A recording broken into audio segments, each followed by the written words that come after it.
Hola amigos, this is Level 12, and today we are going to be doing Helluva Boss Episode 2 review. And so I watched this twice in one sitting. I think so far it's the best episode. It's my favorite so far. I liked it a lot. I really think Vizzy Pop is really coming in to her own style and where she wants the story to go. It's come a long way since the pilot, which I'm super happy about. So the first thing I really want to give props to are the colors. Now, when you're with Blitz and the imps, the colors are like what we've seen before, kind of flat and red and white and black and all that jazz. But when we go to Stolas and his family, the coloring and the lighting gets a lot more refined, similar to how like Stolas is supposed to be this refined character. I think it's really nice, and it's a really good, like, not contrast, but a really good mirror of Blitz is kind of rough and tumble, and Stolas is a lot more glamorized and glossed, and I like it so much. I like to see that level of effort, and I really hope whenever we get the next Has Been Hotel episode, this kind of lighting and these kind of techniques are used as well, because those staunch, harder colors without the nice lighting and nice shading, you don't always need that. And I think when you're just in Blitz's office or the IMP building, you don't need all those fancy colors. But for important scenes and important settings, I would really like to see that used more, and I'm really glad they did this here. That it was, the first thing I noticed was how good it looked, and I was so happy over it. This episode is the best looking by far. I'm pretty sure last time in the last episode we did, I like gushed about the colors as well in certain scenes. This is top tier. I love it so much. Next, we learned more about Stolas and his family, and just the general plot was very interesting. So far we've mostly been... The pilot set up what Blitz and his crew does. They go to the human world and they kill. Episode 1, we saw what that was. I'm glad this episode we got to explore Stolas, because he's an important player in this. He's been in both episodes, and we got to explore him and his family. And that big question I've kind of always had was, well, what does his family think of him? Because I think I knew he had a wife, didn't know he had a kid. I love the kid, Octavia.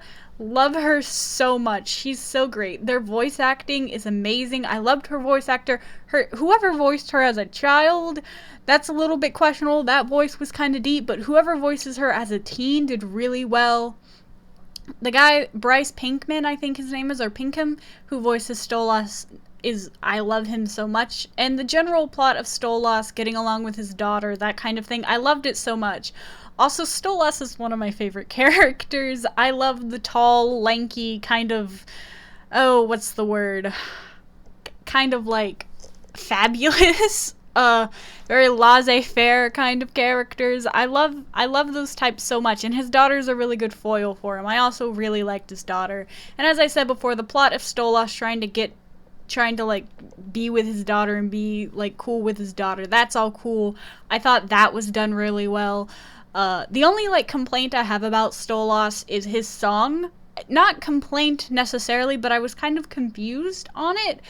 I had to, in my second watching of it, I understood what the song was and how it related to the plot, but my first watching of it, I'm like, it's a really good song with really good visuals, but I don't know how it fits the plot. And upon my second listen to it and watching the episode, I understood better. I really can't wait for a full version of that song to come out. It sounds really like nice, and I hope there's more to it than just the little snippet we got of the episode. Not to mention, this episode is the longest by far at 16 minutes. I think 16 minutes is a pretty good length. The last one was 13, and the plot didn't seem rushed necessarily. I think last time they lingered a little long in the human world, setting it all up. So that was okay. I think aiming for the 14 to 16 minute mark for episodes is really good, unless it's a super long, like, finale episode. But yeah, the plot was really good. I liked the setting that it took place. The colors of the setting were okay. Again, as I said, they used the very nice lighting and the very good coloring at important parts where it was needed, and, all that jazz. And just seeing Stolas in this dad outfit, I love him so much. Anyways, and so we got introduced to a new character. His name is Fizzerole or something like that, or Fizzeroli. I'm just gonna call him the clown. So he had his own little B plot with Blitz, and I really liked that B plot because it gave more background to Blitz, and it also made him kind of not the villain of the episode, because that wasn't the point of this episode, but it made him more there.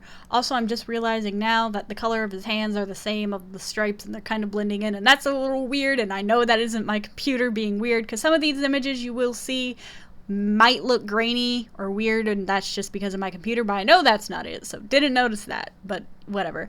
He's also voiced by Alex Brightman, and I'm like, I know who his voice actor is, and it's the guy that plays Beetlejuice in the Beetlejuice musical, and he has his own song, and I love that song. I hope a full version, or even what they had, comes out as like a little like listen thing, like Millie's song came out on a little listen thing. I hope that happens, because it's really good. I like it so much. And the plot with the clown was really nice. It gave background to Blitz. It kind of gave the episode a little bit of oomph, because the other two episodes had like crazy stuff happening, and I think it was just Stolas and his daughter. It wouldn't fit the vibe of the show, and so we had crazy stuff happening with Blitz and stuff, and that was all good. I really liked his plot with Blitz. I just wish it was longer. And that kind of goes into this part. So Moxie and Millie also had their own little B plot, because they went to like an amusement park with Stolas and his daughter as bodyguards, that jazz. And I'm not saying the B plot with Moxie and Millie was bad, it just felt like it was to pad out the episode time. I think it was maybe in total only a couple seconds, maybe at most a full minute, that their segments took up of the episode. But I didn't feel they added much. I liked I liked Millie when she talked about, oh yeah, my parents used to take us here when they could spare a few dollars. And I wanted more of that explored, because it sounded interesting and it fit the more more serious theme of the episode. And they could have had their comedy with it as well, but instead they went with Moxie trying to win a prize for Millie at this rigged booth. And it felt weak to me. The jokes felt kind of, even like Moxie calls the guy, you're a charlatan, which is what the carnies are. They're charlatans that like host these rigged games. Also, something I only noticed this on my second watch through, but the background kind of changes. Granted, the perspective is kind of shift, but as you can see, this is a very clearly different background than this. I don't know why this has so much less detail than this. I mean, we're zoomed in here onto his face, and this is clearly zoomed in onto this character, and this is like more zoomed out. But I don't think it should change this much. Like, it's a little jarring for me. Maybe I'm wrong, and maybe this is a nitpick, but they are 10 seconds apart. It felt strange to me to see that kind of change, and I think either they should have cut back on this plot or make it a little bit more serious to fit the tone of the episode, because it kind of leads into my next complaint. Is while I liked the B plot between the clown and Blitz, I felt it was underexplored. For a second we see Blitz as a carny worker in a flashback of the daughter being scared of the clown, and we see Blitz just very briefly in the background, and then they both are like, I hate the clown. That's cool. Explore it more. Again, just cut back on the Moxie and Millie stuff, and I think they could have explored this just a little bit better. Also, they killed the clown at the very end, so that, to me, dashes any hope he could come back as a villain in the future, just to have some kind of through plot. I don't know what the through plot is yet, but comedies usually pick up a through plot, at least in anime, comedies usually pick up a through plot near the end of the series. I wish they would introduce it a little bit sooner for this. I think it's going to be something between Stolas and Blitz and the classism of it. Maybe I'm wrong. That's just a prediction, but I hope that's what it is. That would be the most interesting for me. And of course, keeping with the comedic theme, but I don't know. I just thought there was good chances for having further plots and more interactions with this clown character, because you have Alex Brightman on it. Like, you have an amazing singer and voice actor, and it's such a distinct voice. You can't really give it to anyone else if you want to introduce another character. And then the final thing I have is I liked the ending. I knew it was coming. Like, it's kind of obvious, but it felt so heavy-handed. She goes like, are you gonna leave with him? Are you gonna leave me? And I'll never be able to find you again, which was her exact nightmare at the beginning. And I'm like, you may think you're doing something clever, Vizzy, but your audience isn't dumb. At least I'm not that dumb. Especially because you are not making a kids show. Kids might need to be led handheld like that through the whatever, but adults do not. Like, it's not the most egregious thing, but it felt very cheap and whatever. I wish you would have just said, are you gonna leave with him and leave me? When, is better. Not a super strong ending, but much less hand-holding, and you can understand that she's afraid of losing her father and never seeing him again, yada, yada, yada. That kind of thing. One thing I forgot to mention in the praise category is, Stolas. So, Stolas, my boy. Whenever they have him on screen, they always have to bleep what he says, because what he says needs to be bleeped, and for the past 2 episodes, that has been my main complaint. You're on YouTube. You don't have to deal with the censors of television.